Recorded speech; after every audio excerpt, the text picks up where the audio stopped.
বন্ধুরা, জগন্নাথ মন্দিরে পুজো দিয়ে আমরা হোটেলে চলে আসলাম।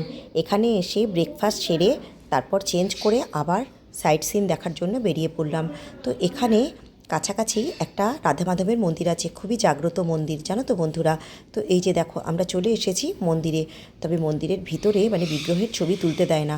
আমরা আস্তে আস্তে যাচ্ছি, যতটুকু পারলাম এই যে দূর থেকে দেখালাম তোমাদের। তারপরে আমরা সেখান থেকে বেরিয়ে আসলাম, চলে আসলাম চন্দনেশ্বর মন্দির। তোমরা হয়তো সবাই নাম শুনেছ। তো দেখো, এই যে ভিতরে কি বিশাল লাইন, জানো তো। সেদিন হয়তো কিছু ছিল, আর অবশ্য সেদিনকে সোমবারও ছিল, ওই জন্যই হয়তো এত ভিড় ছিল।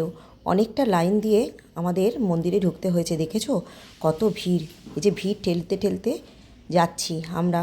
তো দেখো, এই যে এখানে সবাই প্রদীপ আর ধূপকাঠি জ্বালিয়ে দিচ্ছিল।